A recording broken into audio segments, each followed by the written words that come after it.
Saya na mga kababayan, Luzon, Visayas, and Republic of Mindanao Province of China ni Digong ang Davao City. Ngayon mga kababayan, ito na nga, actually magandang balita ito ha. Sa mga hindi po nakakaalam, alam naman po natin na pag sinabi nating Leni Robredo, malakas po talaga at tinatawag po iyang kakamping. At yan din po ang pinakakinakatakutan ng kahit sinumang partido ng national politics ay ang kakamping. Bakit? Si Leni Robredo lang po ang kaisa-isahang tumatakbo na politician na sulid ang mga supporter. Totoo yan. Huwag kayong mag-react kung wala kayong experience. Ako po mismo nakikita, saksi at ramdam kung gaano kalakas ang kakamping. Kaya nga sabi ko sa inyo mga loyalista, sa araw, sa panahon at sa administrasyong ito, ako po'y pabor at kampi kay Pangulong Bongbong Marcos. Galit ako sa sinungaling, magnanakaw at kurakot. Ngayon, at mga nagmumura. Ngayon, mga kababayan, speaking of sinungaling, magnanakaw, kurakot, nagmumura, si dating Vice President Leni Robredo at ang kanyang kampo ay napareact. Bakit? Kasi nadawit po ang pangalan ng dating Vice President Leni Robredo. Kasi ito po, babasahin ko po mula dito sa Impact Leadership na post. No? Ang sabi kasi dito, it's not the budget, but the leader. So it's not about the budget, it's about the leadership. So ngayon, sabi kasi dito, Vice President Sara Duterte suggested that comparing her budget proposal to that of her predecessor, former Vice President Leni Robredo, would be a stretch if not absorbed. So ngayon, during the House Committee on Appropriation briefing on the proposed 2025 budget of the Office of the Vice President or OVP on Tuesday, August 27, Duterte remarked that she had no personal knowledge of why Robredo did not request a fair budget for her projects. So, sa madaling salita, wala daw po tawag dito, walang knowledge o walang kaalaman si Sara Duterte kung bakit daw hindi daw nanghingi ng sakto at patas na pondo para sa magiging project ng dating Vice President Leni Robredo. Ngayon, itong kampo ni Vice President Leni Robredo sumagot. Ngayon, sabi ng kampo ni Vice President Leni Robredo, hindi naman sa sobrang reklamador ni Sara, 'di ba? Hindi kasi porket politician ka, aasa ka lang sa budget.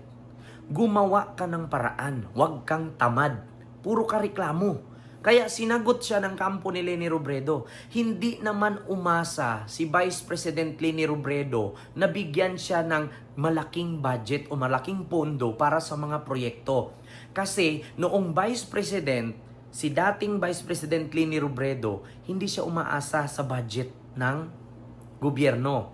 Maraming mga private businessman, mga private institution na nagbibigay, nagdo-donate para makatulong si Vice President Leni Robredo. Hindi siya umaasa sa bigay ng gobyerno, diskarte. Si Vice President Leni Robredo kasi magkaiba po talaga kay Sara. Bakit? Si Sara Duterte lang po, ang Vice President na may confidential fund. Actually, kahit i-check ninyo ang dating record ni Vice President Leni Robredo, siya lang po yung Vice President na walang confidential fund, walang utang, walang issue, walang kurakot, walang bodyguard na 433. Kaya ang sagot dito ng kampo ni Vice President Leni Robredo, in response, Attorney Barry Gutierrez, former spokesperson for Robredo's office, talked to Twitter on Wednesday, August 28, to defend Robredo's record. Gutierrez noted that Robredo achieved more with a smaller budget by spending prudently and gathering support from individual citizens and the private sector. He emphasized that leadership, not the size of the budget. was the key factor in Robredo's success. Diba? So ang sa madaling salita doon, hindi kasi nagbe-base sa budget yung pagiging vice president mo. Hindi nagbe-base sa budget, no? Yung pagiging politician mo, kumilos ka. Nasanay kasi itong si Sara Bratinilla kasi. Ibig sabihin, spoiled brat. Oo, spoiled Bratinilla. Sa madaling salita. Bakit? Actually, I was born and raised in Mindanao. Wag nyo na pong itanggi. Sa Mindanao kasi, tatakbo kang mayor, tatakbo kang congressman, tatakbo kang gobernador. Yung tatlong posisyon na yan, mayor, gobernador, congressman. Hindi yan gagalaw hanggat walang budget. Ganun ang working system ng mga politiko sa Mindanao. Sabihin ninyo sa akin sa bandang Mindanao na politician, sinong politician dyan na nagpatayo ng tulay na hindi galing sa pundo ng bayan? Walang politician sa Mindanao na nagpatayo ng tulay, nagpagawa ng kalsada, nagpagawa ng covered court, sports complex, na mula sa bulsa nila, nang galing mula sa pundo ng bayan. Mark my word. I will tell you frankly, mga kababayan, huwag kayong masaktan mga politician sa Mindanao kasi I was born and raised in Mindanao surrounded by politician. Tsuhin ko, lolo ko, pinsan ko, tsahin ko, lula ko, politician. Ninong ko, pinsan ng mga clan namin, politician. Lahat ng mga politisyang nakapaligid sa akin, never nagpagawa ng kalsada na mula sa bulsa nila. Kung walang budget si congressman, walang project. Kung walang budget si mayor, walang project. Yan kasi ang nakasanayan ng mga politician sa Mindanao. Pag walang pera mula sa gobyerno, walang project. Kaya nga napakadaming rebelde sa Mindanao. Bakit? Kadalasan sa mga rebelde sa Mindanao, yung mga nasa bukid. And that's true. Let's accept the fact. Diba? Kadalasan sa Mindanao, sa probinsya, sa bukid, maraming rebelde. Bakit sila naging rebelde? Una, ang pinagkakitaan ng mga tao sa bukid, gulay, prutas, alaga, hayop. Ngayon, pati pag-aaral ng mga anak ng mga nakatira sa bukid, lack of knowledge. Bakit? Hindi naaabot ng government. That's the reason why maraming rebelde sa Mindanao. Hindi naman sila nagre-rebelde para kalabanin ang bansa. Nagre-rebelde sila kasi hindi sila nararating ng gobyerno. Hindi sila naaabot ng gobyerno. And ako mismo, noon, I am the one, no? Isa ako sa tumulong sa mga kabataan na hindi halos naabot ng gobyerno. Umaakyat ako sa bundok, namimigay ng pagkain, nagturo sa mga bata na hindi nararating ng gobyerno. Bakit? Sa Mindanao kasi, yung mga politician umaasa lang sa budget mula sa taas. Kung walang budget na ibaba, wala silang ginagawa. Sahod tanggap lang. Kalsada sa Mindanao putik. Kalsada sa Mindanao lubak-lubak. Not all part in Mindanao, pero majority part sa Mindanao, ganyan ang problema.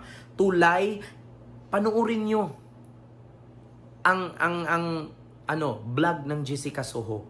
Kadalasan parte ng Mindanao. Mga estudyante naglalakad ng ilang kilometro. Mga estudyante sumasakay sa lubid, sumasakay sa balsa kasi hindi sila naaabot ng gobyerno. Di ba?